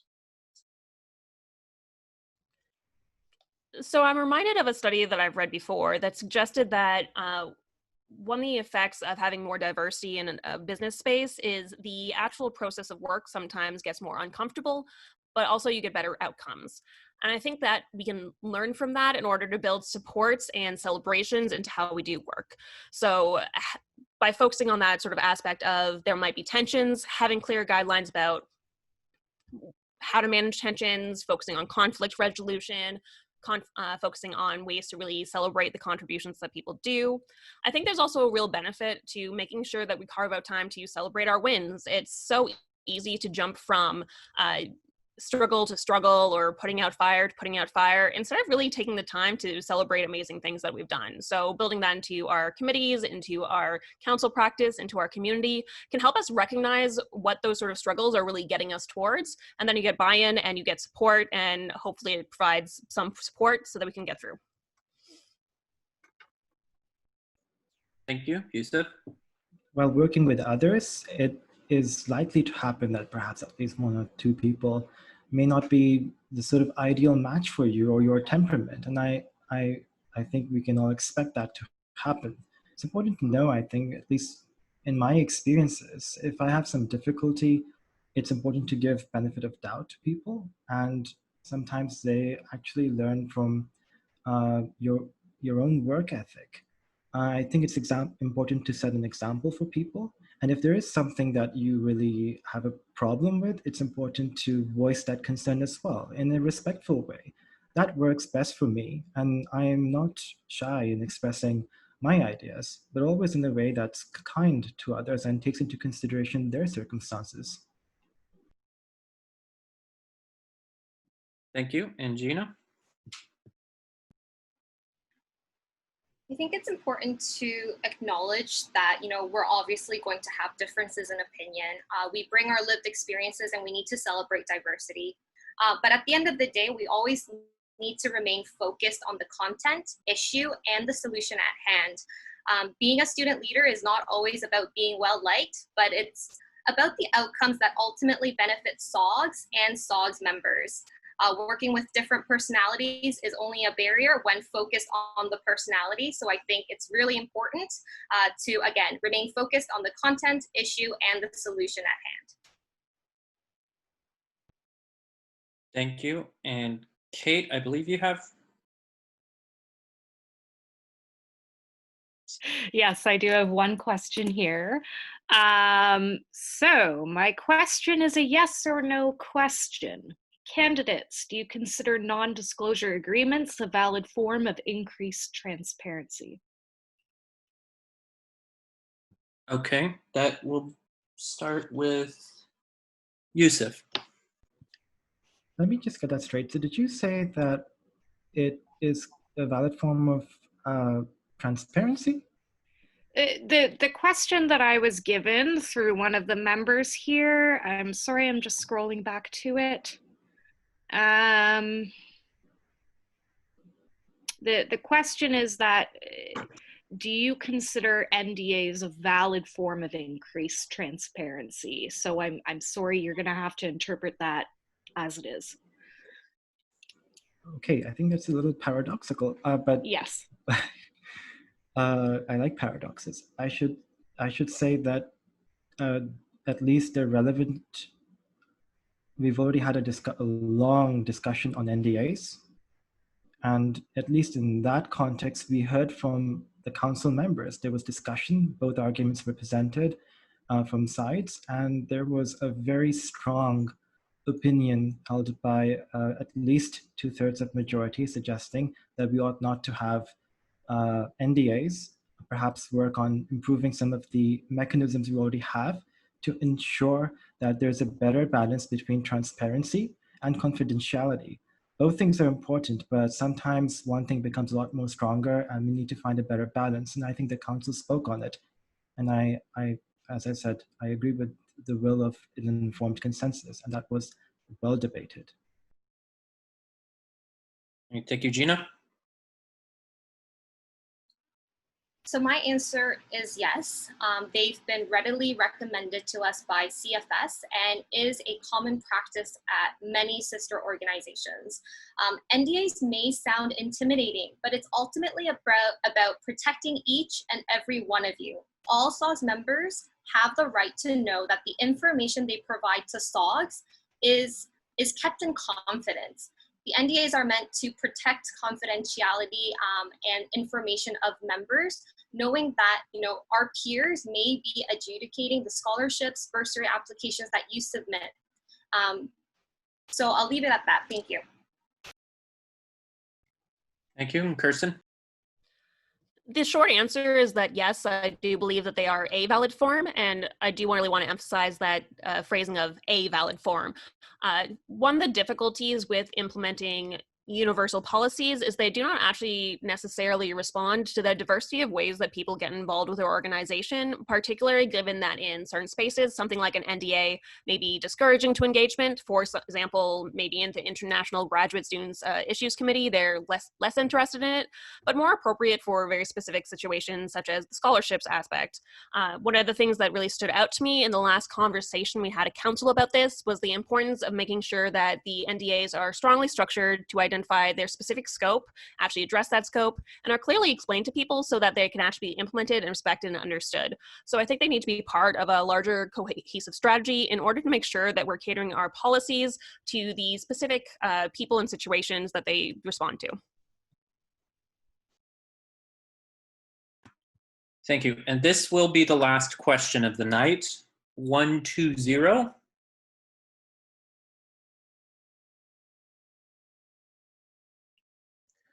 Apologies, my question has already been covered, so somebody else can have the last question. Thank you very much. Okay.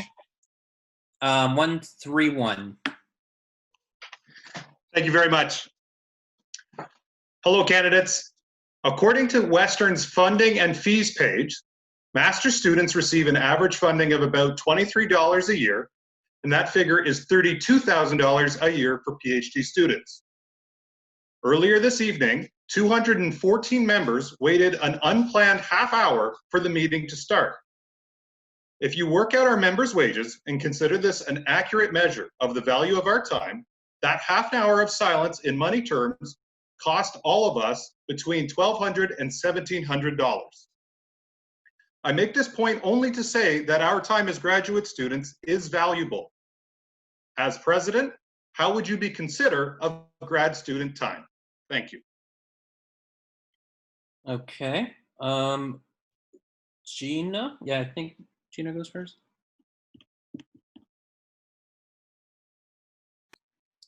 Yeah, thank you.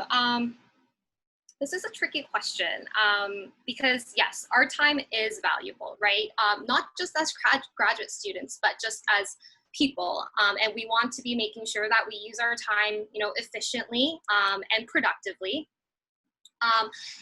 At SOGS, what we can be doing is ensuring that our meetings are organized better in such a way that we're more punctual and that we have clear times of when council meetings will take place or general meetings will take place, so that members can use that schedule to fit in their their own schedules accordingly. Thank you. And Kirsten? I'll start by thanking everyone for their patience. 2020 is such a year of us all just trying to figure out how to muddle through, and it's taken a lot of patience and courtesy and kindness. So thanks for coming out. So a few of the strategies that come to mind are, first and foremost, council. That's one of the main ways that we interact with a lot of our membership, or at least representatives of our membership. I think strategies there are things like making sure that we're leading council with the most important topics, such as any specific consultation, survey, feedback, so that we're hearing from our members, really prioritizing committee-led initiatives so that the motions that are being brought forward to council are ones that have been reviewed by a number of people and are the most likely to be the most clear and catch any sort of issues that might add time or concern or confusion. Making sure that we're providing adequate information along with motions so that people can debate them meaningfully, and really being explicit as to if any motions are raised for the floor, explaining why they're urgent, because otherwise they add a lot of bulk in time that is often disrespectful.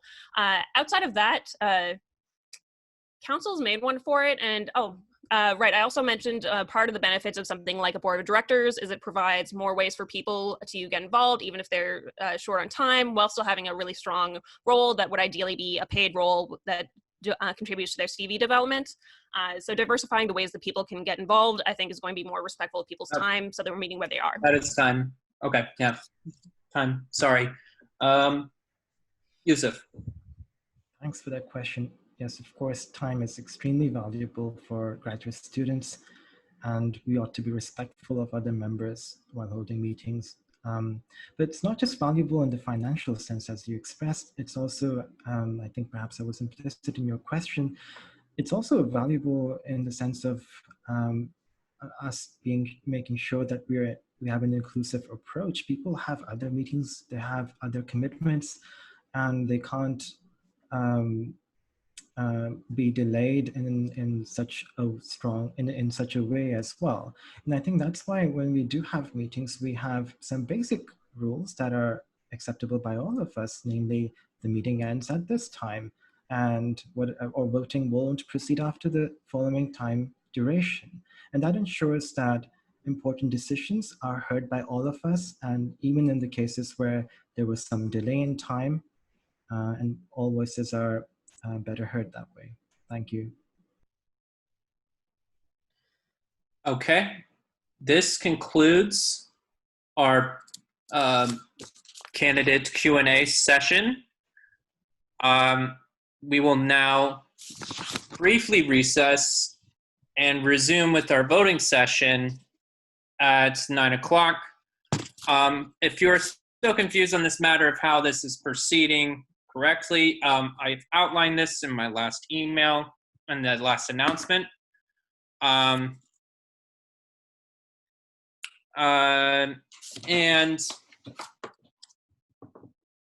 actually, sorry, apologies, everyone.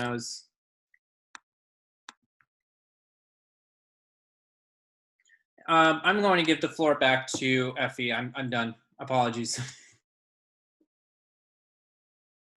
All right, thank you. So thank you to the CRO and the DCRO for facilitating that, and thank you to our candidates. And of course, thank you to all of you for being patient during our sign-in process and for sticking around. As we said, this will be also shared with the general membership, so please look for that tomorrow morning. This meeting will now be recessed until tomorrow, Wednesday, July 15th at 6 p.m. Sign-in period will begin at 5 p.m. as it did today. The same Zoom link and password will be used. And that is it for me. Thank you for your time and have a good night, everyone.